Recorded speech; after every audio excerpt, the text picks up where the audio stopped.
Great. So aloha kako. As I said, my name is Olena.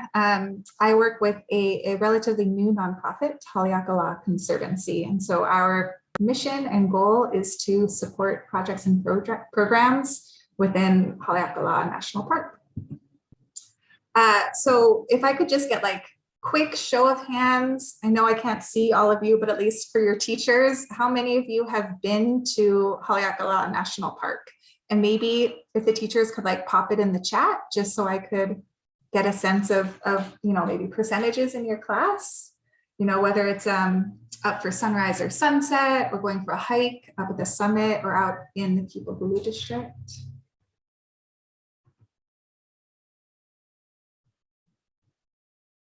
I see some hands.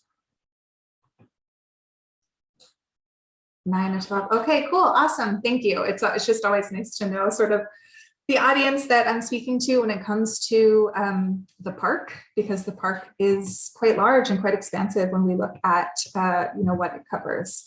So going to the next page.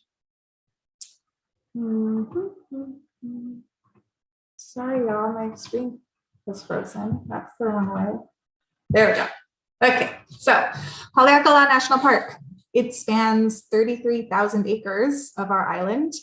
So all the way from sea level out in Hulu and Nu'u to 10,023 feet at the very top of Haleakalā. So it contains just a multitude of biomes to conserve and just so many endemic and endangered species that we have. And of course, an immense amount of cultural resources. So what does Haleakalā Conservancy do? This is our mission statement. But what does this mean? What does it mean to be a philanthropic partner? What does it mean to inspire support for projects and programs? In short, philanthropic partner means we look for funding. We look for funding to support projects and programs that would otherwise go unfunded within the park. The park itself has incredible dedicated staff that are there to support all aspects of the preservation and protection of this incredible space and the incredible resources. But we do not work for the park. We work as their partner to find funding. So what does this look like day to day? Some days it's actually being in the park, whether it's taking potential donors or funders or press out for hikes, or helping to rebuild a nene pen. That was one of the first projects we funded, or supporting an ʻāina outplanting, or our endemic silver swords. There are days that I get to spend in the park enjoying the resources and being able to work alongside the staff of Haleakalā. But most days I'm here, right here in this office, working on my computer. I think a lot of the other folks on this call are more out in the field, but that's not really where I see my ability to leverage change. So I would say 80 to 90% of my days are spent trying to move this new nonprofit forward. We were just incorporated in 2019, and 2021 was our first year of actually funding projects, and my first year as executive director. So what does this look like on a day-to-day basis?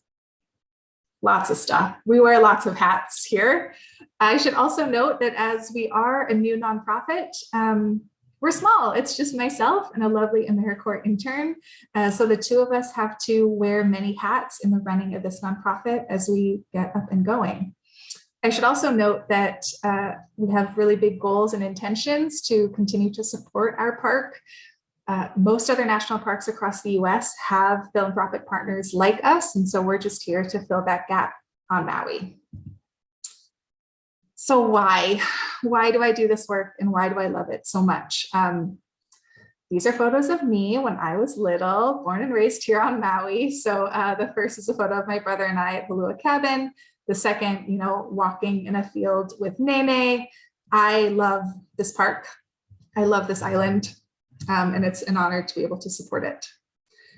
And also, we have gotten the chance to build out this nonprofit in a way to support our three main pillars. And the pillars we were able to build just, you know, the past year. So one of the most important reasons we do this work is to increase access to the park, whether it's via internships or field trips, just access for folks to be able to understand the incredible resource that we all have in our backyard.